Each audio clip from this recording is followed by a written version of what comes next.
Creative Conversations. I'm Sophia. Each week we sit down with a guest to uncover their unique journey, share insights, and maybe even discover what fuels their creativity. Whether you're an artist, a dreamer, or just curious about the creative process, you're in the right place. Let's get started. Today I'm thrilled to be joined by Christine Skippins. Hi. Hi. Hello there. Okay, so tell me a bit about yourself then. I found myself following a bit of a creative passion about 3 years ago, after working for a financial organisation for 40 years.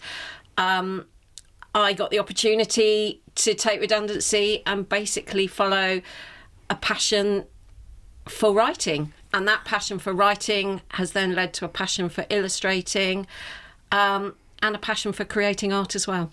Oh, that's really exciting. So, all right, let's take it back from the start. What was your original career then? What were you doing before you found your creative voice? I worked for Barclays Bank for 40 years. I started as a little office junior, and I ended up working out of Canary Wharf a couple of days a week doing business development for them. So I had a really good full-on career with them.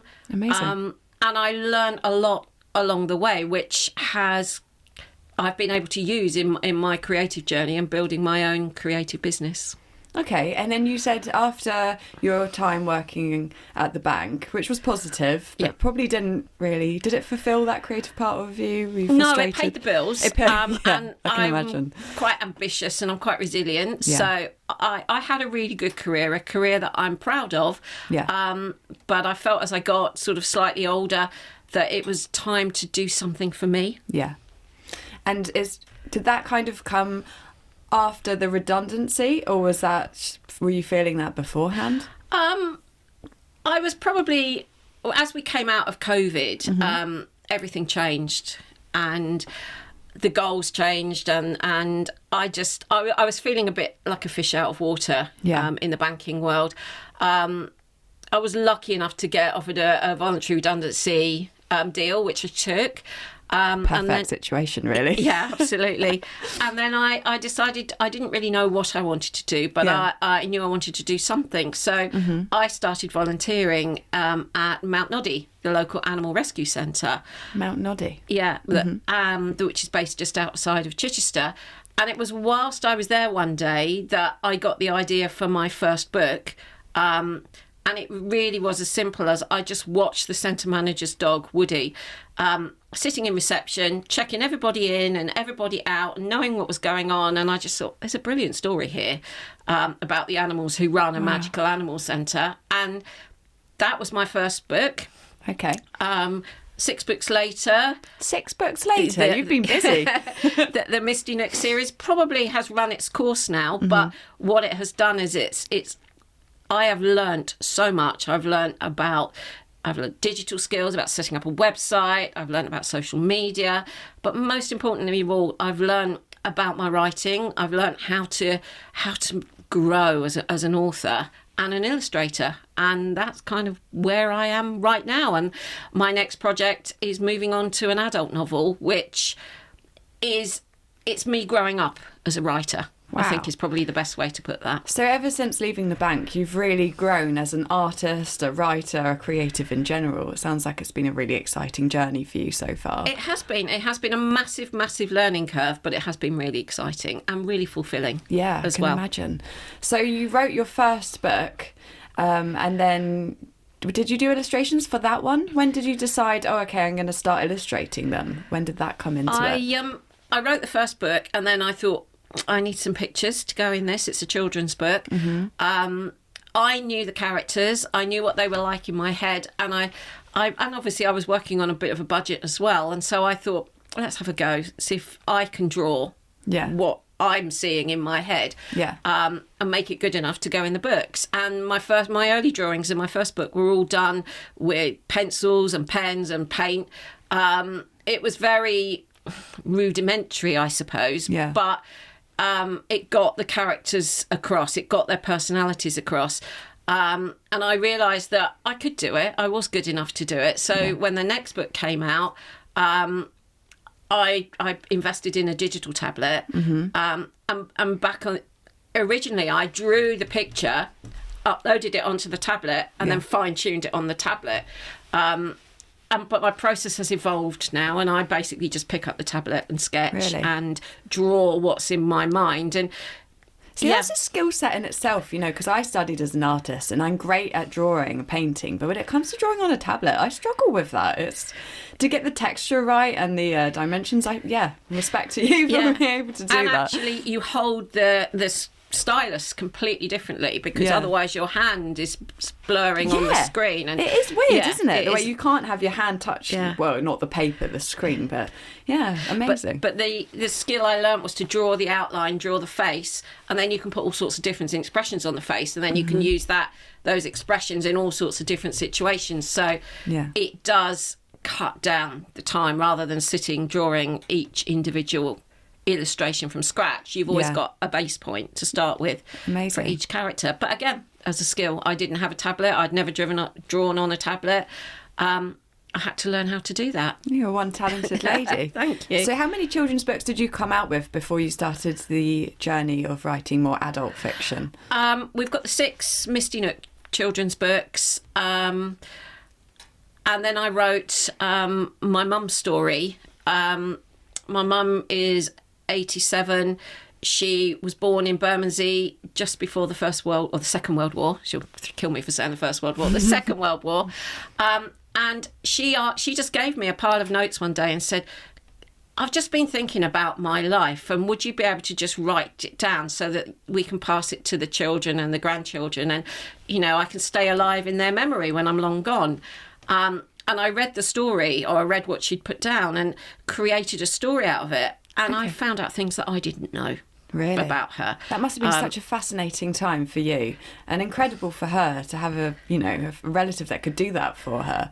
Yeah, I mean, it's and in a very strange way, it's made me understand her a lot better, because my mum's quite anxious, and that frustrated me.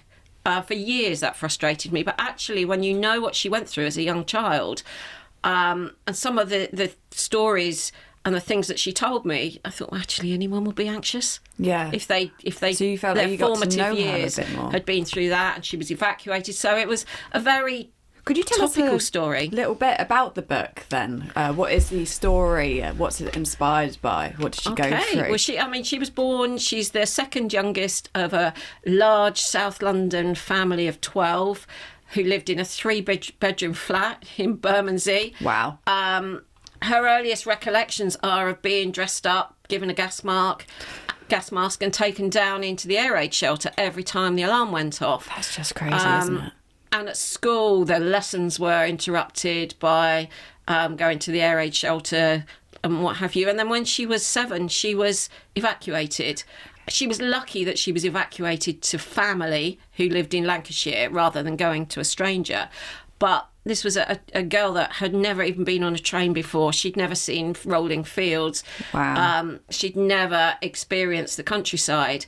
And she goes up to Lancashire, and the first thing they do is give her a pair of Lancashire clogs, because they don't wear shoes. They didn't wear shoes. They wore clogs. What? And I didn't know that.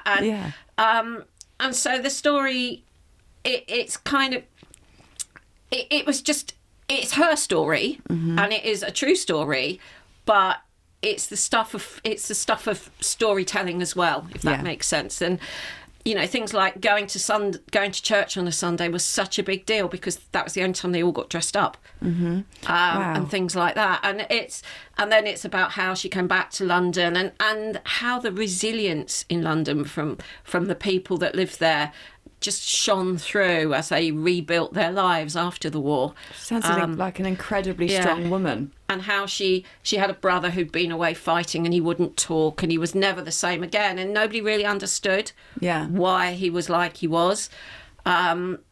It was fascinating, and as I said, there were bits of it I knew, but there was a lot I didn't. And so I decided to get it made into a book for her, so she's got something now which she can hand down through the generations to our family. I haven't published that book, but I might do in the future. But it's a good story, and everyone who's read it has said that they really enjoyed it. That's really special, and such an amazing thing that you got to do that for her. You should definitely get it published. I think I might have to give it a read at some point. Sounds really fascinating. So earlier we were chatting and you said that you're currently working on your next book. Is that right? Yes. 2025 is the year of the adult novel for me. I've been working on a story that started off based on my own personal experience, but it's taken on a bit of a life of its own. Yeah. And I'm absolutely loving doing it. I'm learning so much. The biggest challenge for me from switching from illustrated children's books to writing an adult novel is to paint a picture with words rather than a tablet or a pen. Paint a picture with words. I like that. Yeah, it's a beautiful you have to. I am an imaginative person. I'm a visual person, and I want my reader to know what I'm seeing. But I can't draw it in an adult book. I have to do it with words. And you can describe it with words. And so, what a beautiful challenge. Yeah, I mean, somebody said to me once, when you're writing an adult book, what you have to remember is to show rather than tell. Yeah. And I look at every page, every chapter that I've written and said, does that show rather than tell? And the really cool way to do that is with dialogue between the characters. And that in itself has made the book take on a life of its own, because you've got the characters that are interacting, chatting, having a conversation like you and I are having a conversation now. But you never quite know where those conversations potentially could go. And then that opens up a whole new chapter, a whole new turning that the character could take. Yeah. Wow, that's really exciting. It is.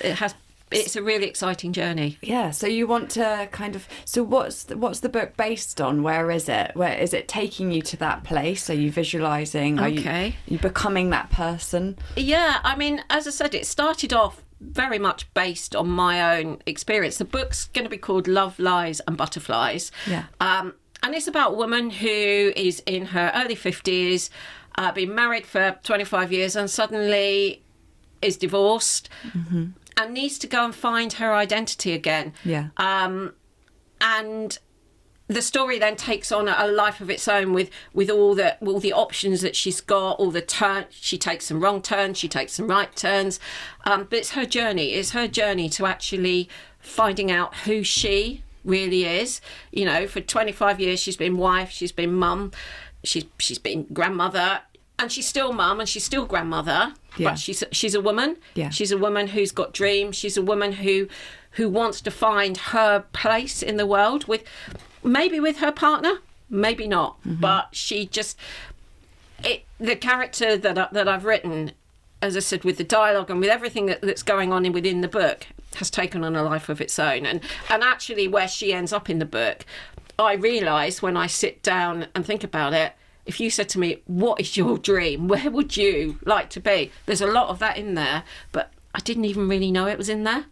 Writing the book has helped me. It's helped you realise what you really want from life. What my ideal is. I mean, don't get me wrong, her journey is far more exciting and far more adventurous than mine. I mean, than most people that read it. You never know. You could have that adventure. This could be the start of it. Yeah, maybe will. If I become a best-selling author, then who knows? Exactly. And it sounds like the kind of book a lot of women probably need to read, because I feel like so many women don't quite know who they are or know what they really want from life. Yeah. And maybe this is a book that could inspire them. Yeah. And if you're writing in a way that makes them visualise and really feel like they're part of it, then maybe they could step into her shoes and experience that kind of adventure, which is really exciting. Yeah, I absolutely think so. And that's why I started writing it in the first place. And one of the key things that made me think was I moved house and I registered at a new doctor's surgery, and the receptionist said to me, and she said it completely innocently, she said, just you then.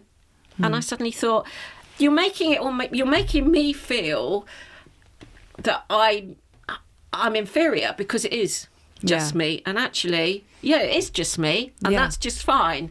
But I think we're made to feel that we belong in a couple. Yeah. But I think with all of the experience that I've had over the last few years, you only belong in a couple if it's in the right couple.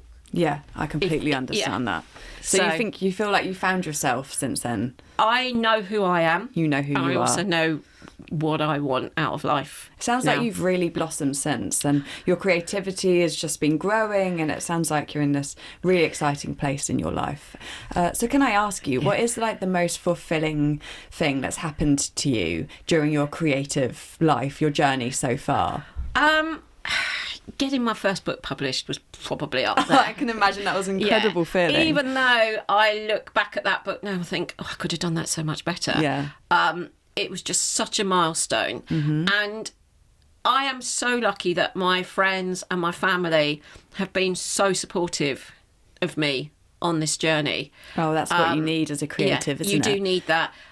So I think I will always be proud. And my little grandson, whenever I write a children's book, I give a copy to him to take into school. And apparently the first thing he does every time is give the teacher the book and then take it back and go to the back of the book where there's my picture and says, "That's mine, Annie." Oh, isn't that such a lovely So thing what to more know? could I want? That's so beautiful. Yeah, what more could I want? Amazing.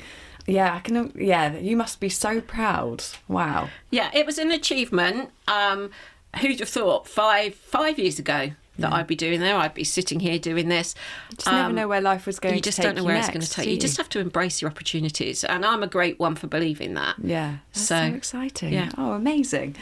So what's kind of your plan for the next few years then? How do you see this creative journey going?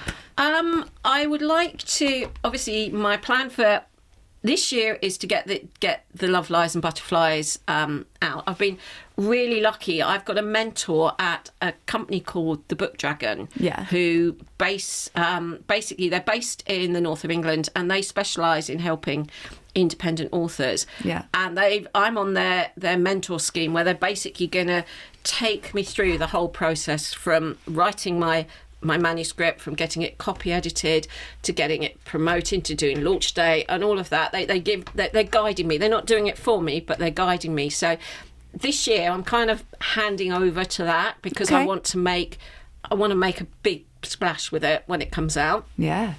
And sounds like you know what you want. You know where you're going. Exactly. And then next year I have an idea for another children's book. But it'll be for slightly older children.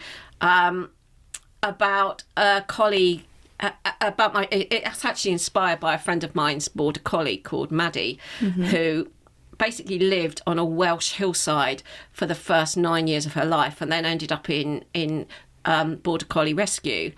My friend rescued her and brought her to live in Brackwisham Bay by the sea, and this dog had never been on the beach before. She'd never seen the sea. She'd never lived inside.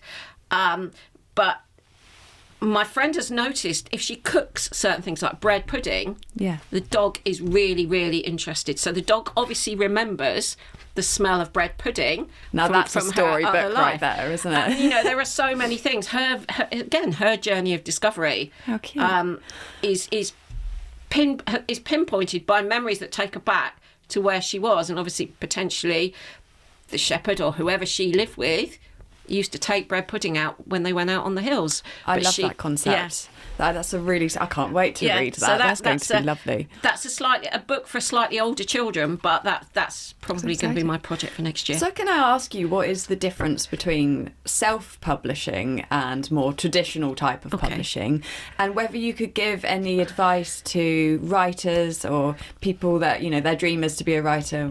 Yeah, some advice with it, really. Okay. Self-publishing are basically where you take on the publishing yourself. You write the book, you get it copy edited, you get the cover designed, you do all of the processes yourself. But you then get every book that you sell, you get, after you've taken your costs off, you get the royalties for, and you keep 100% copyright of your characters. And that's for self-publication. That's for self-publishing. When I was offered a deal for my Misty Nook books, but the publishing company, it wasn't a particularly big publishing company, and they wanted to take 50% copyright of my characters. That's an awful lot, isn't it? Yeah. And I just thought, you know what, it may not get picked up as the next Paw Patrol, but it might. But it might. Yeah, and to be fair, it wasn't the deal. The deal wasn't worth moving from self-publishing, because I've got complete control. Don't get me wrong, if a publisher came up and said, actually, we really like your adult novel, we'd like to take you on to our books, which is probably quite unlikely for a debut novel, because unfortunately the space is so crowded with celebrities and people that have written lots of books before, and there's lots of award-winning. There's a lot of competition out there. So to break in as a debut novelist, you've got to either win quite a big competition or be incredibly lucky. Yeah. Do you enter many competitions with your work? I do. I enter. I've entered quite a lot of competitions with my mum's story, because quite often they're short story competitions. And the short story competitions are cheaper to enter. You have to be a bit careful, otherwise you're spending a fortune on entry fees. Yeah, well, as an artist, I find that a lot of the competitions that I try and enter are worth hundreds of pounds, and sometimes you don't even get accepted into the competition. It's a bit of a gamble, isn't it? It is a bit of a gamble. So I tend to stick. I mean, I will enter the novel when it's done. I'm always open to the opportunity, but if I have to stay as an independent publisher, working on my own books, then I will do. It sounds like you're already doing a really great job with that. And how would you say is your best way of marketing and promoting your books?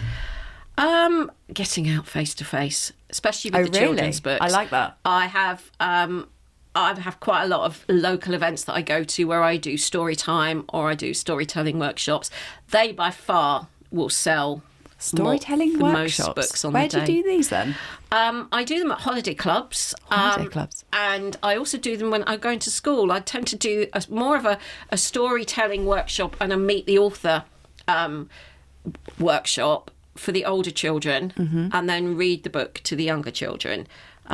Because one of the things I've learned, and I've learned this with my own grandchildren, the different age groups, their capacity to actually sit and engage is quite limited. So you've really got to keep them focused and interested. And I find with the older ones, if you've got like a two-way question and answer session, or you're giving them saying right, okay, there's this character, how are you going to describe this character without just saying, this is a cat? What sort of cat is it? What colour is it? What sort of ears has it got? Yeah. That really gets them engaged. That's really interesting. Whereas the younger ones, they just want pictures. So what I've got my pictures for my books on the screen. I get them put up onto an overhead projector and just say, this is so-and-so. What do you think? Would you like to take him home? Is he one you'd like to take home, or would you prefer this one? And that's a good way of getting them engaged. Yeah, we ad hoc it with the younger ones. But yeah, it all works. And quite often afterwards, they'll come up and buy a signed book. And that is by far the biggest number of books that I sell. Oh, amazing. So most of it for promoting your work is in person. Do you use like online at all? Social media?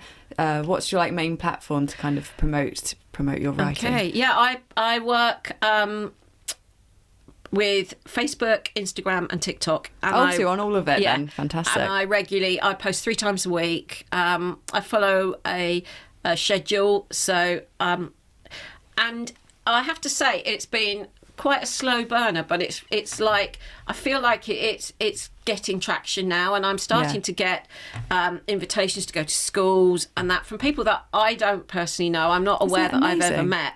The only way they could have got my details is through one of the social media channels. So that's where it's such a powerful tool. It is picking up. The one that I get the most views and likes and engagement with is TikTok. Well, I was going to say, especially for the children's books, you're kind of hitting your target market there, aren't you? Yeah.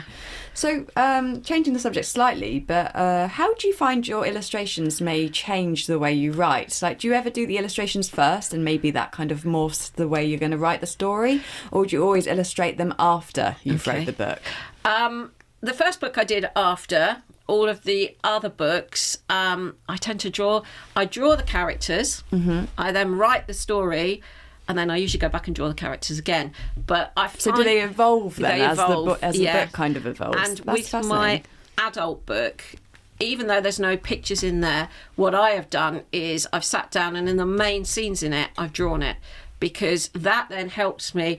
For example, she sits on the terrace at a villa, so I didn't actually draw this. I found this picture of a villa, which was exactly what I'd got in my mind's eye that she would be sitting at, and things like the ivy climbs up the side of it, and the colours of the pots arranged around the terrace. It gives you, if you're going to paint a picture with words, it's really, really useful to have something visual as a prompt. Yeah, I can imagine. And, you know, the blue shutters and the darkness inside that you can see inside the open door, and that it's things that you wouldn't necessarily think of unless you could see it. So I do very much use visual prompts for my writing. Amazing. Oh, wow, that's so exciting.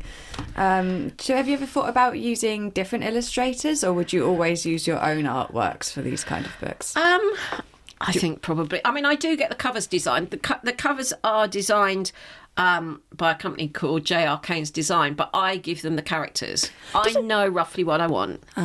Do you ever illustrate for other authors and companies as well? Have you ever sold your illustrations to other people?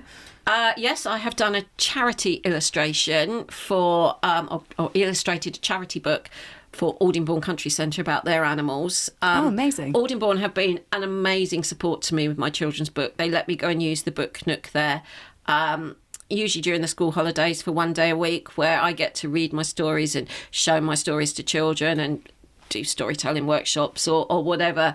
Depending on whichever children walk through the door, we can gauge it to there. So in return, one of the staff there has written a story. It's a Christmas story, which will be out for Christmas, about their animals there, because they've got like a little farm. So I've illustrated that. Yeah. I have actually done some cover design as well for some other children's books, and I'm looking now at doing illustrations for other authors as well. Wow, this is so exciting. You've got so many little avenues that you're going to be taking. Yeah, there's lots going on. Yes. Wow, the illustration really might take off as well then. It could do. Yes, it could do. I think with the illustration, because I'm not a trained illustrator, I have had to overcome a bit of imposter syndrome. Yeah. I bet you have. I think all creatives do, though. That's just part of the process, isn't it? Yeah, I think so. And then I think, you know, that once you find that self-belief, and to be fair, if I'm honest, it's the illustrations that draw people to my books. And when I'm showing them my books, it's the illustrations they look at. That's exactly what you looked at. And so you kind of think, well, they must be all right then. So actually, I will believe and I will do that. Random question, but if you could illustrate any classic book, what would be your choice? Do you know what? I think it would probably be one of Beatrix Potter's stories. And good choice. Yeah, it would be a digital version of Peter Rabbit. Yeah, that'd be a really interesting twist, wouldn't it? Yeah, bring it into but then actually you can't improve on perfection, can you? So that's true. But you know, everyone's got different tastes, and it's really fascinating to see different takes on, especially an old illustration, and modernise it. I think that could be really cool. Yeah. Oh, exciting. If you could give yourself any advice to your younger self, what would it be? My younger self, I think it would be believe in yourself a bit more.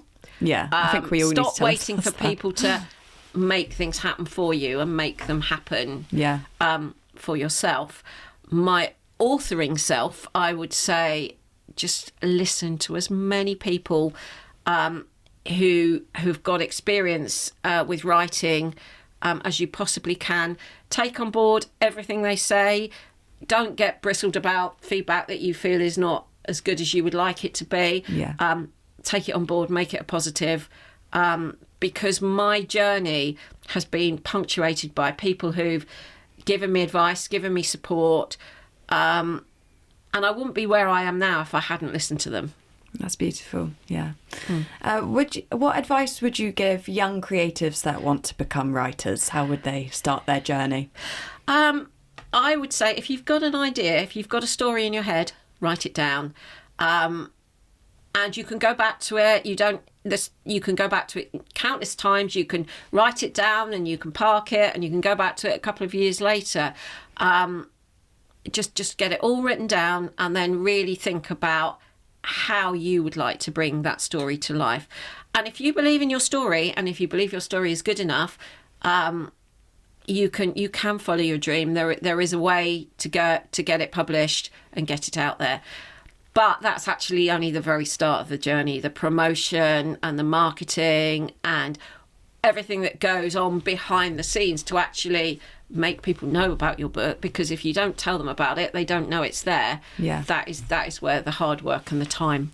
Yeah, see, I did needs to be a put in. talk at a college the other day talking to young aspiring artists and designers, and my advice was start promoting yourselves now, even before you've even got to the final idea of what you want to be doing, because, you know, like Instagram, Facebook, you can grow an audience of people that want to support you, and then you can figure it out as you go along. Absolutely. I think it's so important, isn't it, to try and grow that audience. And I think once you've got the idea, you need to, and we used to do this with financial planning, you need to start with the end in mind. Yeah. So, okay, this is where I want to get to. This is what I've got now. Yeah. What are all the stages that I need to do to get to there? And the only way that you're going to truly make that happen is if you listen to people who've already been on the journey. Yeah.